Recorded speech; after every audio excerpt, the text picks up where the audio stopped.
Boom. Welcome back to My Voice is a Weapon podcast.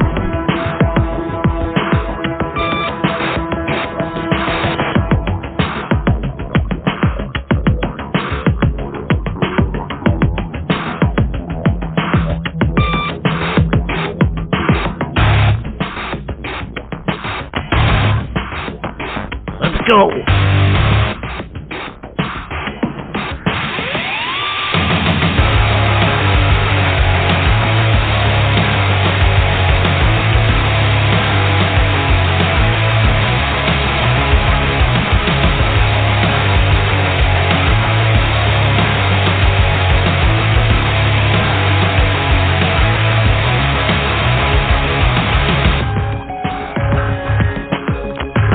This episode, things are gonna be a little different.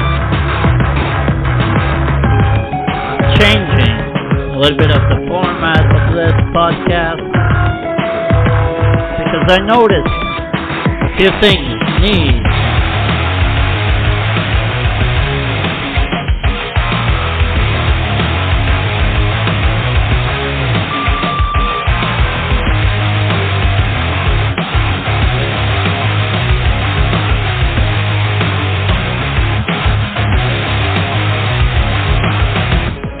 things need some more intensity around here, so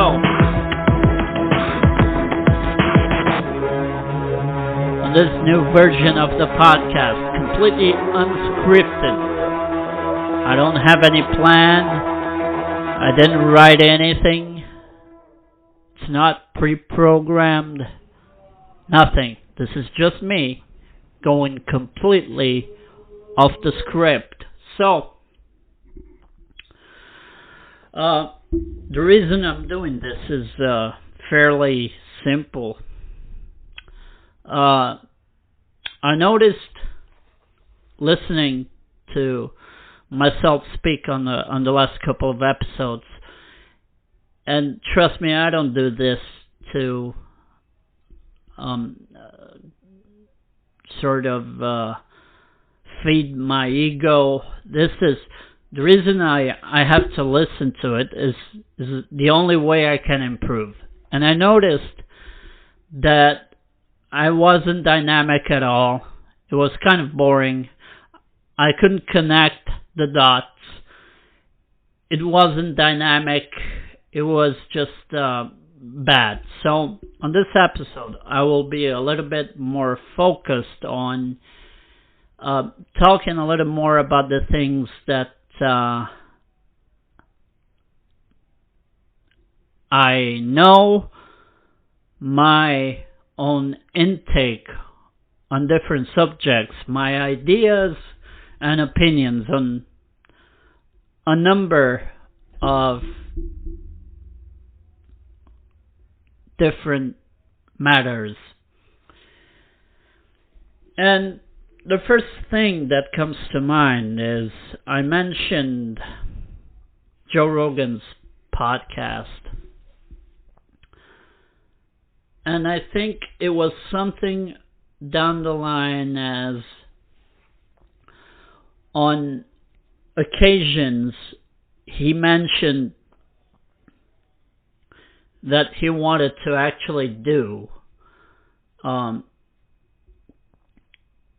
the debates, the electoral debates for the elections. And I thought that's a pretty good idea, especially Joe Rogan, who is a very smart guy. And he's competent in what he does. Everything he does is, he's good at it. He's an excellent comedian. He's the best mixed martial arts commentator out there. He even though he doesn't like that part of his life anymore, he was even very good at being the host of Fear Factor. At least the episodes that I watched, he seemed to be pretty decent. Better than a bunch of people that I saw hosting TV shows and are tacky and insufferable. So the whole process is, when you have those debates on the media, on TV, you have a moderator put in place to dictate the timing of each subject that every candidate will talk about. Therefore, he says, we're going to talk about this legislation, and you have 10 minutes each to put your thoughts and your project on forward. So instead of having an intellectual debate on what should be done to improve the country, what you have is a circus-like shit show on national television. Why do I say that? Well, it's pure overproduced crap. The only thing that I see on those debates is 2 or 3 candidates shouting, screaming, throwing rocks and accusations at each other. Oh, you've done this and you've done that. Jesus fucking Christ. What a shit show. And it's the same thing every 4 years. Every time we've got those electoral campaigns coming by, it's the same crap. Overproduced, mediatic shit.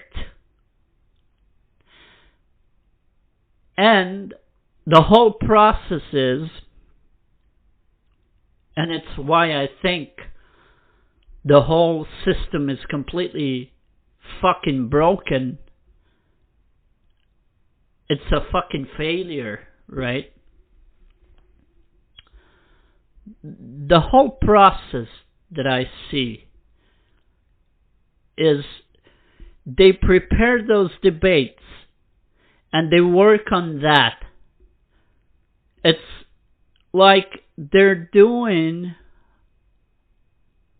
working only for their campaigns, because once those debates are finished and then the election comes by, the people vote, so there's someone who wins the election and goes through the process of becoming the president, the governor, whatever the fuck. The person who gets to be put in charge, instead of actually working on issues, social issues, deep-rooted shit that needs solving, they start working on the next campaign for the next 4 years to get re-elected. And the thought process is going through the mediatic circus all over again. Make TV appearances instead of taking care of business. And taking care of business when you're in a position of power like that means actually running the country. But these people run the country down the drain, right? Because you see them doing a bunch of apologetic crap, saying a bunch of stupidity about the economy. They don't even know what they're talking about. They don't know. That's the truth. That's reality. They have the faintest fucking idea how to run the economy of a country. You know why? Because they never were taught how. Nobody actually took the time to tell them, this is what we have to do. They were too busy preparing them for a bunch of TV shows that don't matter. And that's the problem.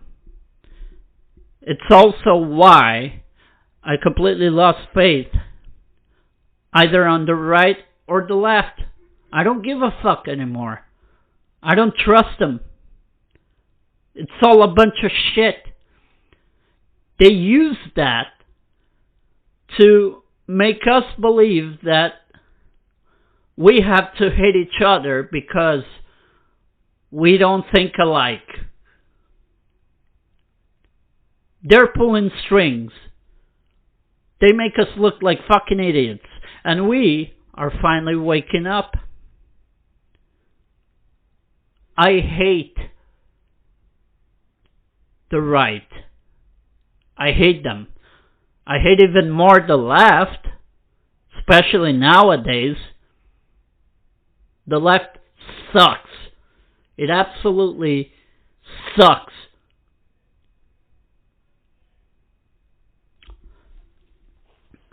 It's why I think it's time for a change. The system needs a revolution.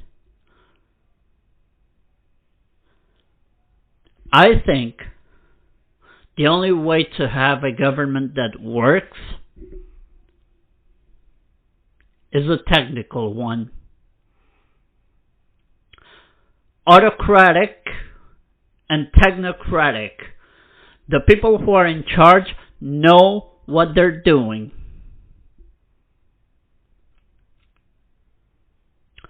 You need to put someone in charge of the finances of the country who understands every deep-seated root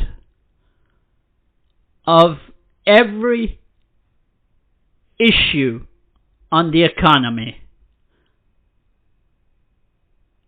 Inside out. All the trades, all the issues from the outside, all the issues from the inside. And start working on it. What about the health department? That's fucked up. We're in a pandemic.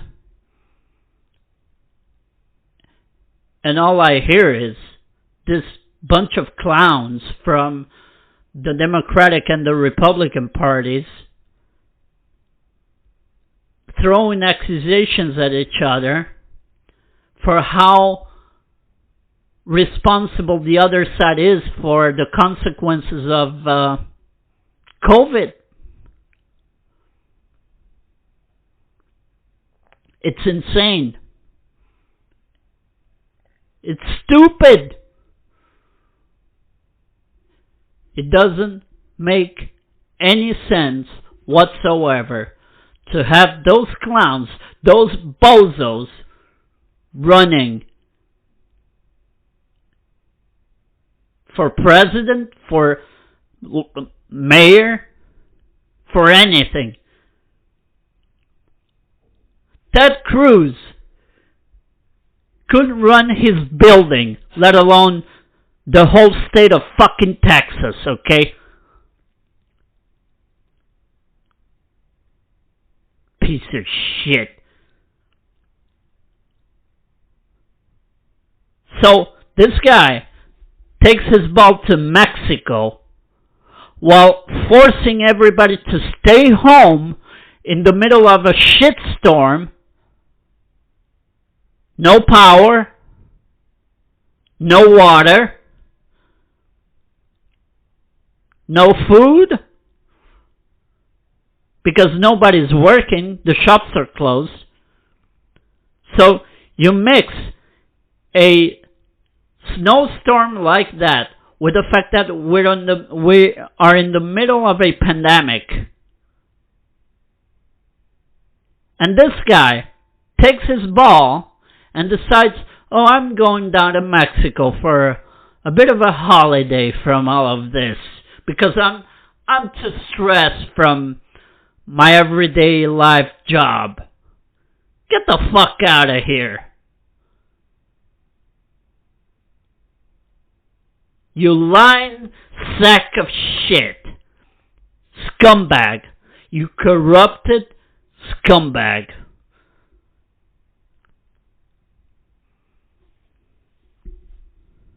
I'm sorry. I cursed more than I wanted to, but this shit gets in my nerves. As I was saying, I'm all in for a technical government. I think it's the way to go nowadays. It's a modernized idea. It's a good way to have a completely professional government running just like a company runs. Yes, there's corruption in companies as well, but it's easier to stop it because you immediately know where the root is. Centralized government has proven to be a failure at all instances. All of them.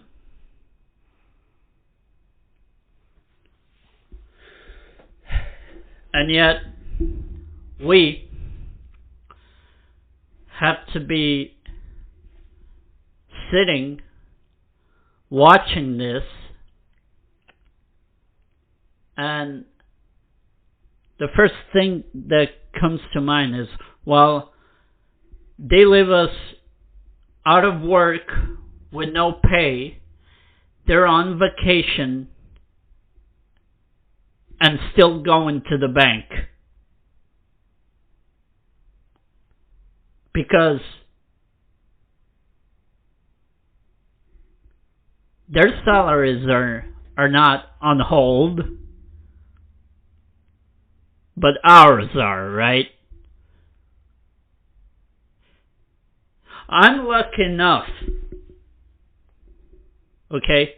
I'm not in that situation. But I know that there's a lot of people out there who are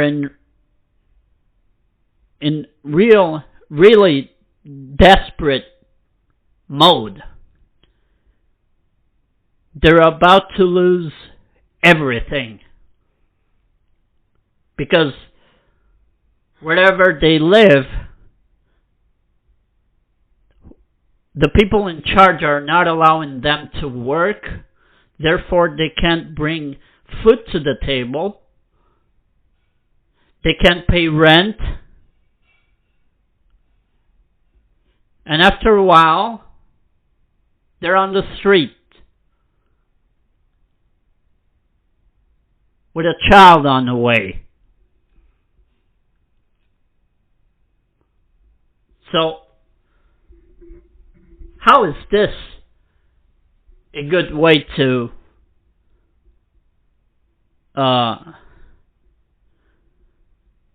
run a city, a country? Someone please tell me why anyone thinks this is a good way to govern a country, a city. I don't care. Call it whatever you want. All right? It's bullshit. The system does not work. But they are still there. Nothing changes. Those two parties are pranking us. They make us believe that this is democracy. Fuck them.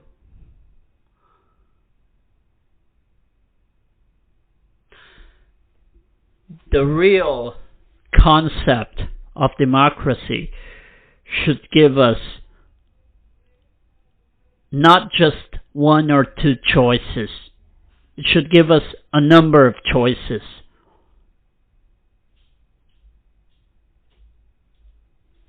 But we don't have that. because of the way they centralize the power so that only they can run for whatever position they want to run. For Senate, if you want to run for, if you want to be the mayor of New York, right? The independent parties have no say and no power in any of this. We have to swallow that pill whole.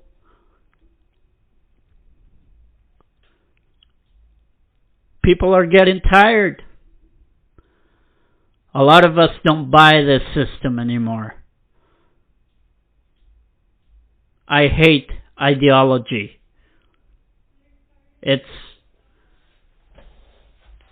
I think there's a way to debunk that crap. Cut it from underneath their teeth. You know what that is?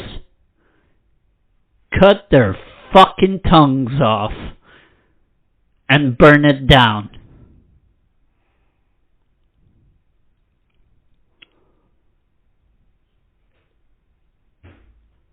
It's as if they don't know that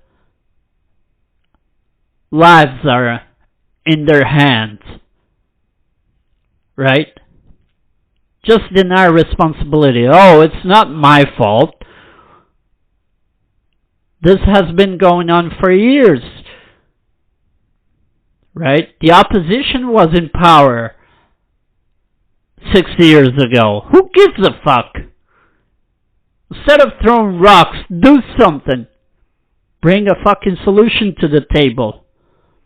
No, it's not my fault.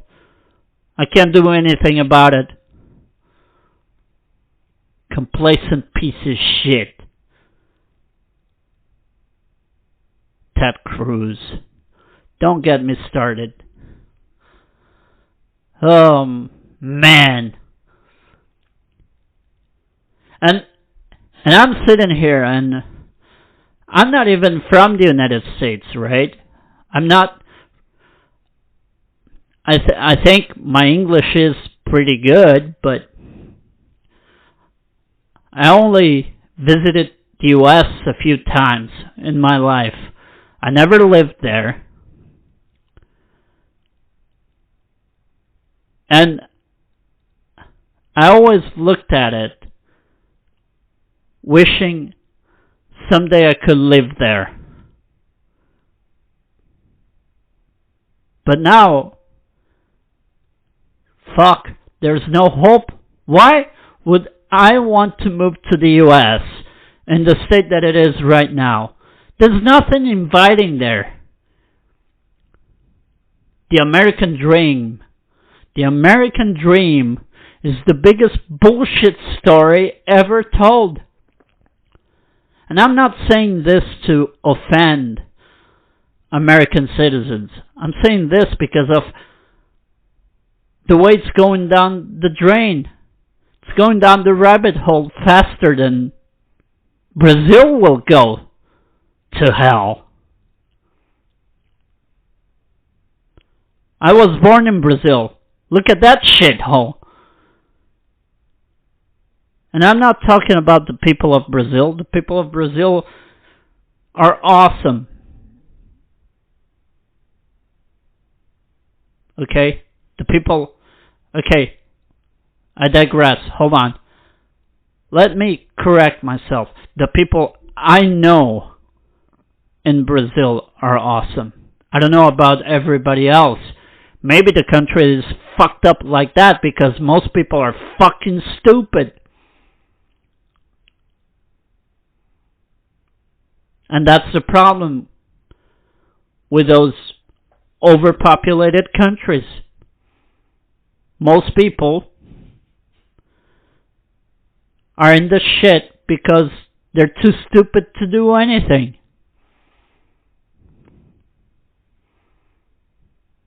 And we all know that the Central Power is gonna use that in their favor. They're gonna manipulate the hubs of... They use the terminology all wrong. They talk about education. They say they're gonna fix education. Really? You're not gonna fix anything. It's not education. It's your hub of propaganda.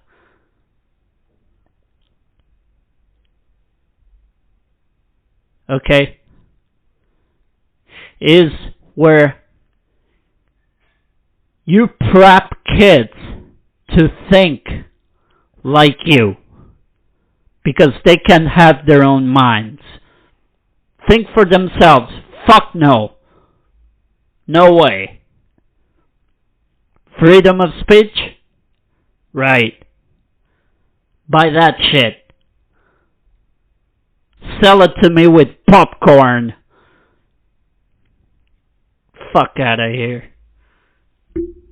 I'm sorry. It gets on my nerves because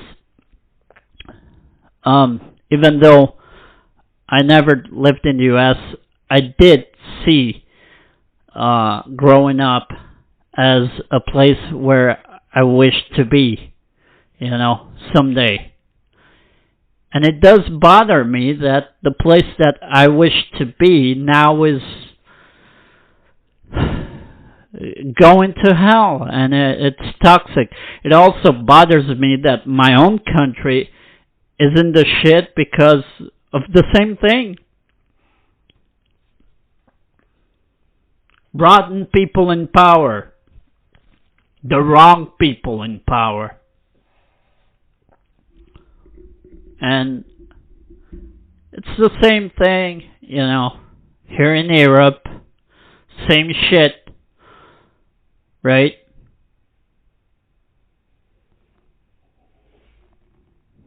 I mean, it's almost as they're doing everything they can to kill our spirit and make us believe that this is completely hopeless. But that's not true. There is light at the end of the tunnel. You know why? Because thank God we've got people like Elon Musk, right?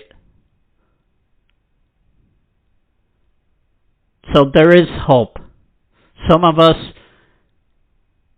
can do something to change. We can make a difference.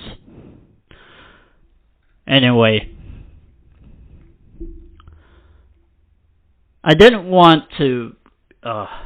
this became a complete rant, but this is just some of the things that I believe to my core. And I'm not someone who likes to identify completely with my own ideology or my own set of thoughts, because I think that's immature and stupid. At the end of the day, maybe tomorrow I'll change my mind, and so I can't be attaching my whole personality, my whole being to my beliefs, because my beliefs might change from one day to the next.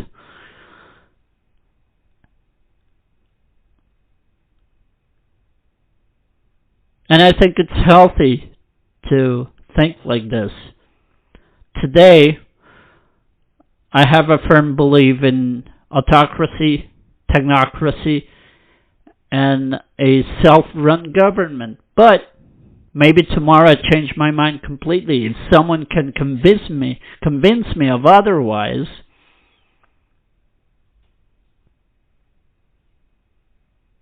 right? Does that make me smart? I don't know. Maybe. I don't think I'm smarter than anybody else. I also don't think I'm as stupid as a lot of people are.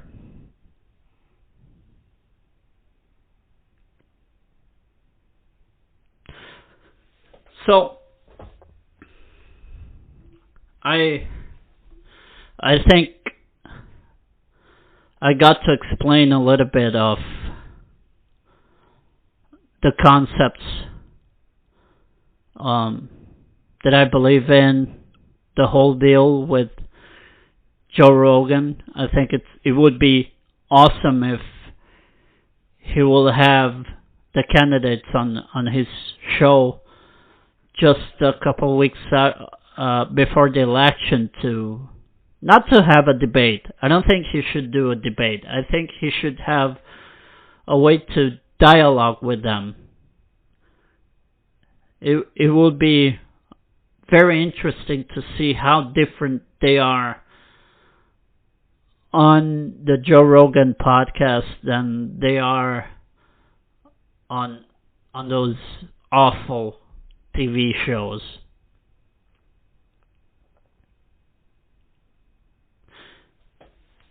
And I think it will make us look at them in a different light, which is good. Maybe we'll see some good in them after all the rotten stuff that we see on the media. Maybe we'll find something good in them or interesting. You know? Maybe they're not as bad as they look on CNN or, you know, and SNBC, can't remember, all those TV networks. But anywho, moving on. What else do I want to talk about? Oh, okay. Here's something a little different and more fun to talk about. One of the reasons I'm doing this podcast, I think it's a very interesting concept. I've been a metalhead. I love thrash metal. I love bands like Exodus is today one of my favorite bands. Testament, Overkill. And in the back of my mind, when I decided to start the podcast, I had this idea that being a metalhead is not just about going to a Megadeth concert and bang your head and go absolutely fucking insane, but it's also having some dark self-criticism, right? And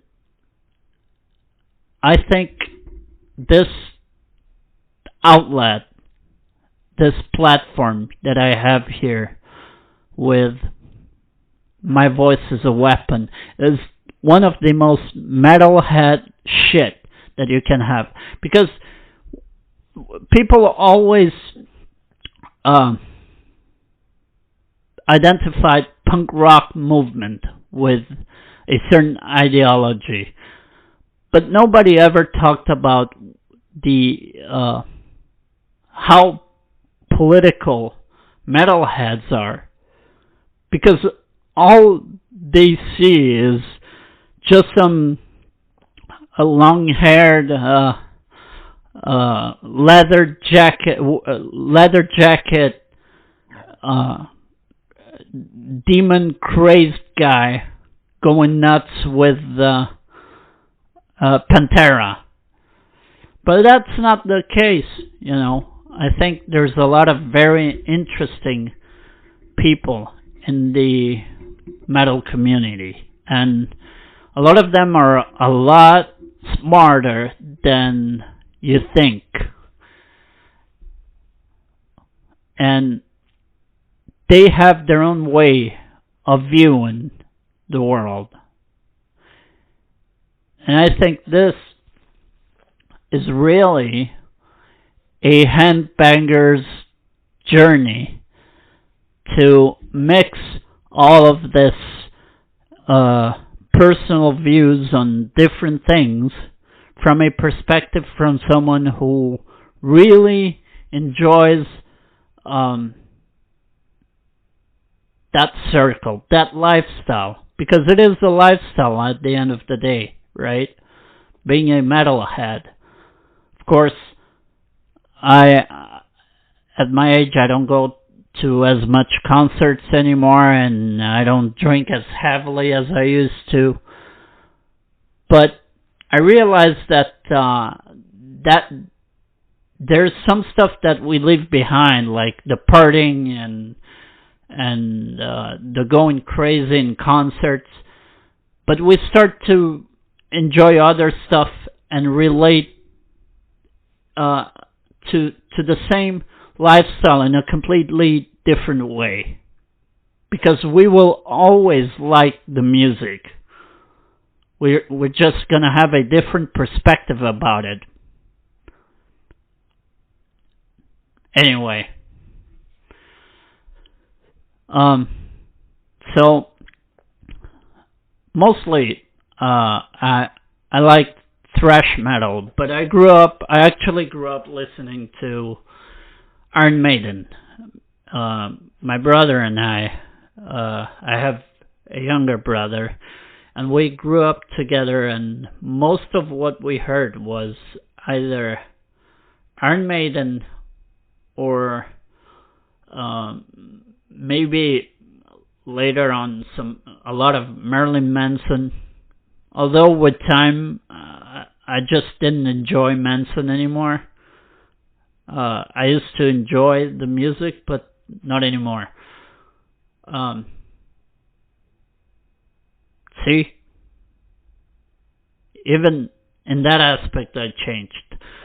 But my brother was more into later growing up. He started to like more gothic, industrial stuff.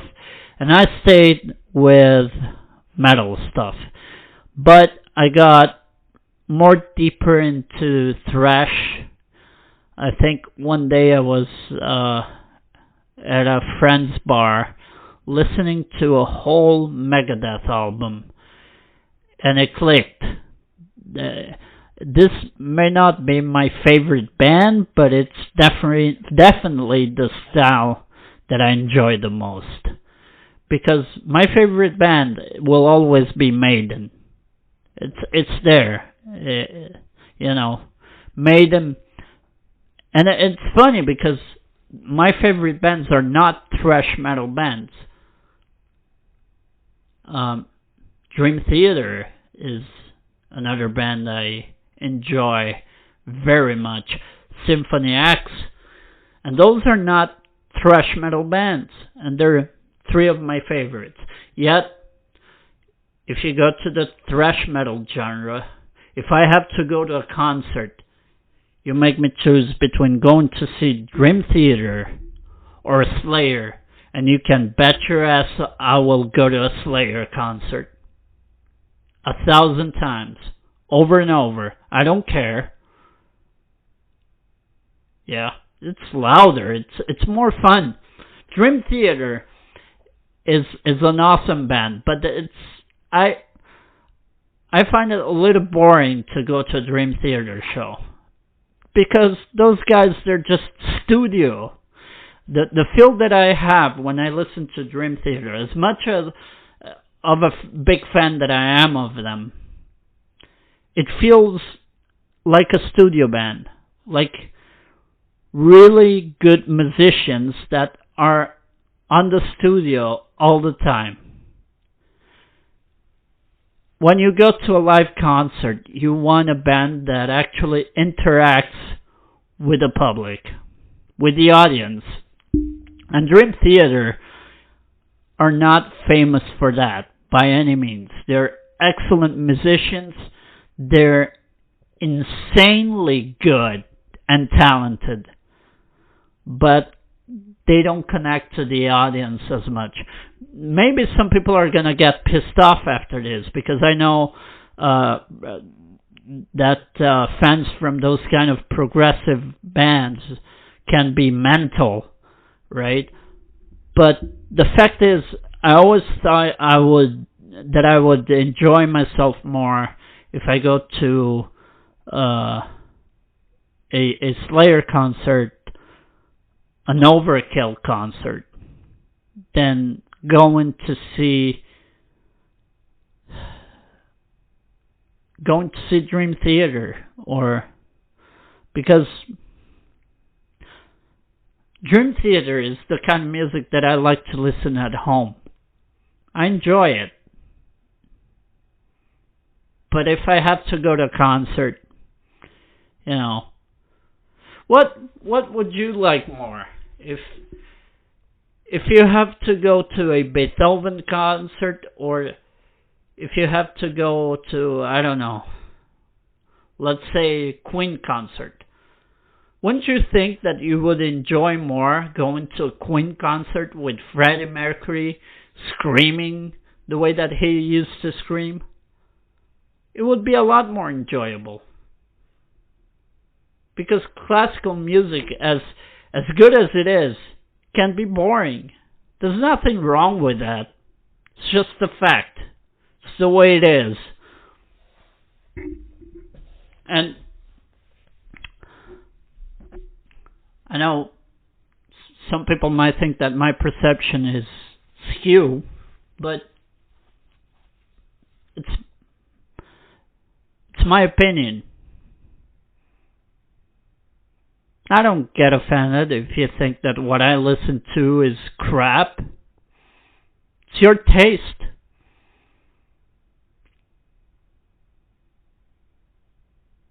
I don't like fish. I don't eat fish. I'd rather eat a fucking steak. It's just the way I am. And speaking of steak,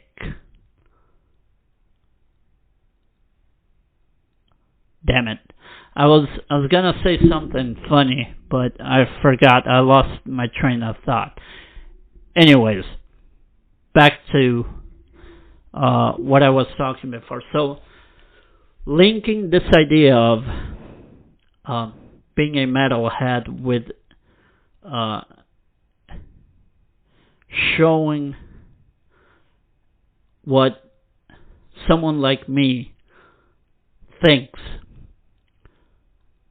with absolutely no censorship whatsoever.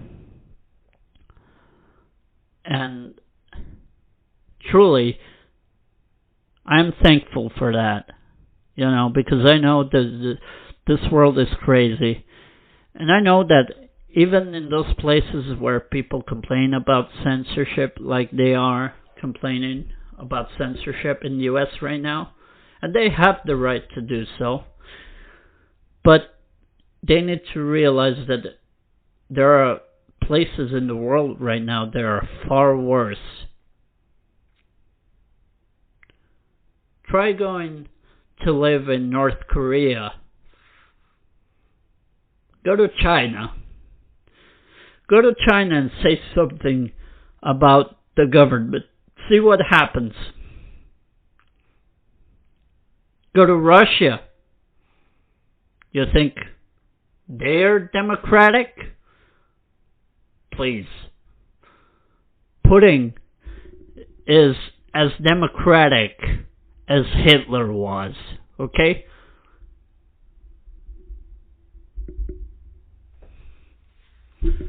All right.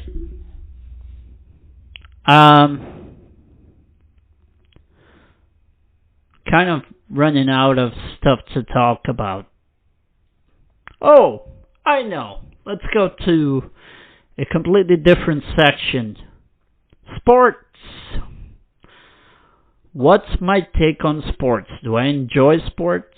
Well, I don't enjoy practicing sports as much anymore. When I was younger, maybe I did enjoy doing some stuff there and here and there, but right now I just enjoy watching. And it's funny and strange. I don't here this is kind of outlandish, but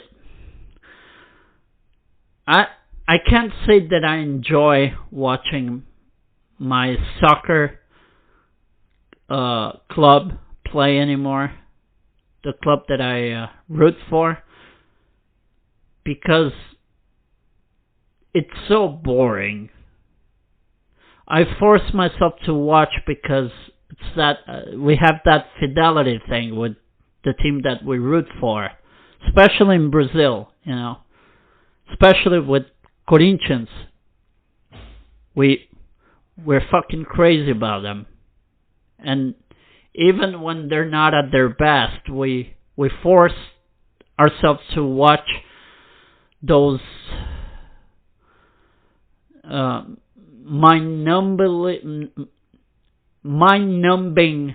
boring games, because it's awful. For years, they have matches where they win and the score is 1-0. That's it. And the whole game was they had a play and they scored a goal. That's it. Nothing else happened, right? It's not like the game was dynamic or it was enjoyable to watch, because it hasn't been for a long time. Really, strangely enough, the club still kept winning championships until not very long ago. Right? Couple of years maybe. The last championship they won. And I forced myself to watch, but I watch it completely uninterested, right? I watch it because I force myself to watch that shit. I shouldn't, but I do. It's one of those things. On another note, I'm also a big, my brother and I were huge MMA fans. He is even crazier about mixed martial arts than I am. It's the only sport he likes, and he watches it all the time. I'm a big fan, but you put us together and I will look like a casual fan, because compared to him, I have no fucking idea. He knows a lot more than I do. Just like I know a lot more about soccer than he does. Right? It's just the way things are. Now, some other sports that I recently became a fan of, not very long ago. One sport that I find extremely fun to watch, although I don't understand everything that goes on yet, it's the NHL, ice hockey. And I'm still trying to figure out how to understand all the rules. So if any of you, please, are big fans of the NHL, please give me something. Bring me something so that I can understand it further, because to be truthful, I don't understand almost anything about the rules. I just like to watch it. It's a fun sport to watch, especially when they start to beat the shit out of each other. Maybe that's my MMA fanboy showing up on on a hockey field. But yeah, another sport that I also like watching, maybe not as much as the NHL. The NHL for the past 3-4 years is something that I watch more and more. And I have a few teams that I like, but I don't have a team that I root for yet. I haven't decided. Because my idea is I'm trying to move to Canada at some point, and I want to live in Canada. But I don't want to choose a team until I decide where I'm going to live. If it's going to be possible to move to Canada in the next few years, I hope it is. Let's hope this pandemic doesn't screw it all up, because I really wish to live in Canada. I don't know if I want to live there forever, but at least I want to try living there for a couple of years, and if I like it, maybe for life. I hope I can be there for life. I've seen videos of the countryside of Canada, and it's amazing. It's insane. So, yeah, and ice hockey, I'm really enjoying, but I don't understand anything that goes on. I don't know any rule. I think I started to see some stuff that I started to understand, but then I forgot. Yeah. So we're getting close to an hour. Wow, this is the longest episode. Good for me. Maybe I'll get closer to 2-hour format. But yeah. What else? Well, baseball. I don't enjoy baseball at all. I tried, but it's just boring to me. To me, it's boring. I enjoy boxing. Not as much as when I was a kid. I think when I was a kid, boxing might have been my second favorite sport. Soccer, boxing, and Formula One. Although I watched Formula One more regularly, because boxing was always at night, late. My parents didn't always allow me to stay up that late if it was a school night. So, my parents, it was my mother. So, yeah. What else?